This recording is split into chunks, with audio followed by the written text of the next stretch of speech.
Friends, Anantapuram నగరంలో Apple function హాల్లో December 14-15 తేదీ మానవ హక్కుల వేదిక రాష్ట్ర మహాసభలు జరుగుతున్నాయి. 2 రోజుల పాటు ఇక్కడ జరుగుతున్న కార్యక్రమాన్ని నా ఛానల్ ద్వారా నా సబ్స్క్రైబర్స్, నా ఫాలోవర్స్ కోసం తెలియజేస్తున్నాను. ఎందుకంటే మానవ హక్కుల వేదిక మేధావులు, విద్యావంతులు, ప్రజా సంఘాల నాయకులు ప్రతి ఒక్కరూ హాజరయ్యారు. ఇక్కడకు 2 రాష్ట్రాల నుంచి చాలామంది ప్రతినిధులు హాజరయ్యారు. నా సబ్స్క్రైబర్స్, నా ఫాలోవర్స్ కోసం ఈ చిన్న వీడియో లోపల ఎలా జరుగుతుందో ఒక చిన్న వీడియో తీసి చూపిస్తా. లేట్ చేయకుండా ఫుల్ వీడియో. అనంతపురం నగరంలో శనివారం, ఆదివారం 14-15 తేదీల్లో యాపిల్ ఫంక్షన్ హాల్లో మానవ హక్కుల వేదిక 10వ రాష్ట్ర మహాసభలు జరుగుతున్నాయి. అక్కడ ఈ కార్యక్రమాన్ని మీకు చూపించడం నాకైతే చాలా ఆనందం వేసింది. మీకోసమే ఈ వీడియో. మానవ హక్కుల వేదిక 10వ వార్షిక మహాసమావేశాలని అనంతపురంలో ఏర్పాటు చేస్తూ ఉన్నాం. ఇంతకుముందు 2009 సంవత్సరంలో 3వ వార్షిక సమావేశాలను నిర్వహించడం జరిగింది. ప్రతి మనిషికి ఒకే విలువ అనేటువంటి సిద్ధాంతంతోనే మానవ హక్కుల వేదిక గత 10-25 సంవత్సరాలుగా పనిచేస్తూ ఉంది. ఇక ముందు కూడా ఇదే ఉద్దేశంతో ముందుకు వెళ్ళాలనేటువంటి ఆలోచనతోనే కొనసాగుతూ ఉన్నాం. ఈ సమావేశాలకి వచ్చేస్తున్నటువంటి మీ అందరికీ కూడా స్వాగతం పలుకుతూ ఉన్నాం. ఈ సమావేశాలకి ఎస్ఎన్ సాహు గారు, మాలిని సుబ్రహ్మణ్యం గారు, కొప్పర్తి వెంకటరమణమూర్తి గారు వస్తున్నారు. మీరందరూ దీంట్లో సహకరించాలి. కార్యదర్శి డాక్టర్ తిరుపతి గారిని వేదిక మీదకు ఆహ్వానిస్తున్నాం. ఆహ్వాన సంఘ అధ్యక్షులు డాక్టర్ దేవానంద్ గారిని ప్రోగ్రెసివ్ డెమోక్రటిక్ ఫోరం అధ్యక్షులు శ్రీధర్ గారిని వేదిక.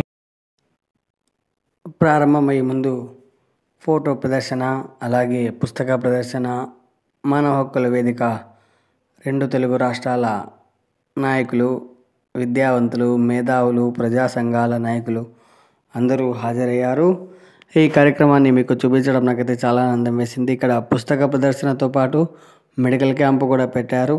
ఈ కార్యక్రమాన్ని మీకు చూపించడం నాకైతే చాలా ఆనందం వేసింది. ఇక్కడ ఏం జరిగింది అనేది చిన్న వీడియో చూపిస్తున్నాను, చూసేసేయండి. నా సబ్స్క్రైబర్స్, నా ఫాలోవర్స్ కోసం అనంతపురం నగరంలో పుస్తక ప్రదర్శన కూడా జరిగింది. మానవ హక్కుల వేదిక కార్యక్రమంలో ఈ మొత్తాన్ని మీకు చూపించడం నాకైతే చాలా ఆనందం వేసింది. ఫ్రెండ్స్, ఒకసారి మొత్తం అంతా చూసేసేయండి.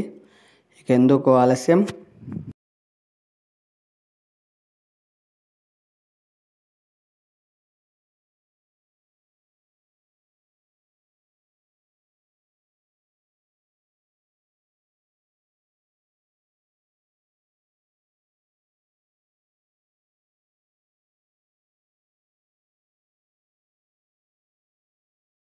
Discussing means to go deep into it to understand the structure of inequality, the structure of discrimination and exploitation which is being perpetuated. We not only just count the number of castes.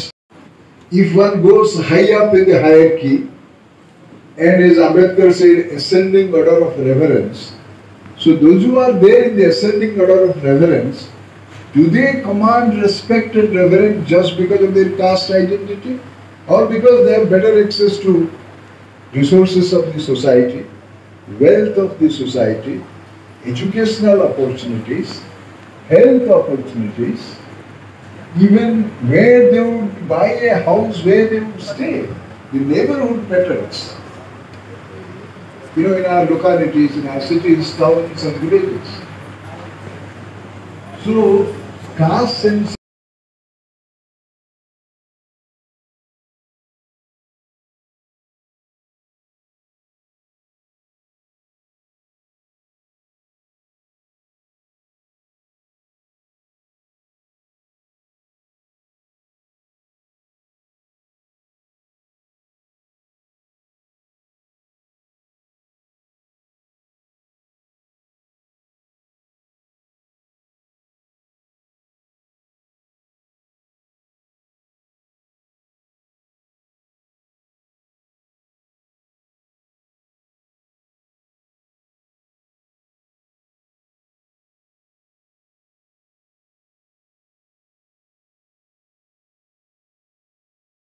రాష్ట్రంలో ఈ కులగణనని చేపట్టడం అనేటువంటిది అది ఒక ముందడుగుగా మనం చూస్తే కేరళకు సంబంధించినటువంటి ప్రత్యేకతను కూడా మనం గుర్తుంచుకోవాలి. కేరళ ఒక ప్రత్యేకమైనటువంటి రాష్ట్రంగా అక్కడ మాత్రమే ఇక్కడ జీవనదులు లేవు, యువతకు పని లేదు, పరిశ్రమలు లేవు. ఒకే ఒక నమ్మకమైన నీటి వనరు తుంగభద్ర. కానీ హెచ్ఎల్సి ద్వారా జిల్లాకు రావాల్సిన 21 టీఎంసీలు కేటాయింపులు ఉన్నా పూడికి కారణంగా పూర్తి స్థాయిలో ఆ నీరు అందటం లేదు. కాలువల ఆధునీకరణ చేయకపోవడం వల్ల తుంగభద్ర బోర్డు ఇస్తామన్న నీటిని కూడా తీసుకోలేని దౌర్భాగ్య పరిస్థితి ఉంది. గడిచిన 26 సంవత్సరాలలో 19 సంవత్సరాలు పంటలు పండలేదు, కరువులు వచ్చాయి. హంద్రీ నివా ద్వారా 3,37,000 ఎకరాలకు నీరందిస్తామని ప్రభుత్వం ప్రకటించినా ఇంతవరకు రైతులకు 1 ఎకరా కూడా నీళ్లు పారించలేని పరిస్థితి ఉంది. ఈ సంవత్సరం జనవరి మాసం నుంచి ఇప్పటిదాకా 50 మందికి పైగా రైతులు ఆత్మహత్యలు చేసుకున్నారు. వీళ్ళలో దళితులు ఉన్నారు, మహిళలు ఉన్నారు. జిల్లాలో దొరికే భూగర్భ జలాలకు 75,000 బోర్లకు మాత్రమే సరిపడేవిగా ఉన్నాయని శాస్త్రవేత్తలు చెబుతున్నారు. కానీ ఇక్కడ 3 లక్షలకు పైగా బోరుబావుల్లో రైతులు తమ జీవనాధారాలను వెతుక్కుంటూ తీవ్రంగా నష్టపోతూ ఉన్నారు. ఈ జిల్లాకు దొరికే భూగర్భ జలాల్లో హానికరమైన ఆర్సెనిక్, ఫ్లోరైడ్ లాంటి హానికర రసాయనాలు ఉన్నాయని, వ్యవసాయానికి తాగునీటికి పనికిరావని కేంద్ర ప్రభుత్వమే ప్రకటించింది. జిల్లాలో 300లకు పైగా గ్రామాలు ఈనాటికి భూగర్భ జలాల మీదనే ఆధారపడి ఉండటం వల్ల 20-30 సంవత్సరాల వయసు ఉండే యువత మూత్రపిండాల వ్యాధులతో బాధపడుతున్నారు. ఎముకల జబ్బులు, నొప్పులతో అశక్తులుగా మారుతూ ఉన్నారు. ఈనాడు దేశ పరిస్థితులను గమనించినప్పుడు ఎంతో ఆందోళనకరంగా ఉంది.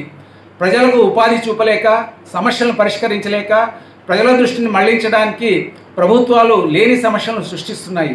అధికారం కోసం కులం, మతం, వర్గం ఆధారంగా ప్రజల్లో ఘర్షణ కుంపట్లు రాజేస్తున్నారు. రాజ్యాంగం ద్వారా స్వతంత్ర సంస్థలుగా ఏర్పడిన ఎన్నికల వ్యవస్థ, న్యాయ వ్యవస్థ, పోలీసు వ్యవస్థలను నియంత్రిస్తున్నారు. సామాజిక మాధ్యమాల ద్వారా అవాస్తవాలను, మత విద్వేషాలను వ్యాపింపజేస్తూ దేశాన్ని హింసాయుత సమాజంగా మార్చడానికి, ప్రజల్లో చీలికలు తేవడానికి ప్రయత్నాలు చేస్తున్నారు. రాజ్యాంగం ప్రజలకు ఇచ్చిన హక్కుల అమలు కోసం పోరాడుతున్న వారిని, ఎన్నో పోరాటాలు, త్యాగాలతో ప్రజలు సాధించుకున్న హక్కులను కాపాడటం కోసం ఆందోళన చేస్తున్న వారిని నిరంకుశంగా అణిచివేస్తున్నారు. కల్పిత కేసులతో నిర్బంధిస్తున్నారు. తమ పంటలకు, ఉత్పత్తులకు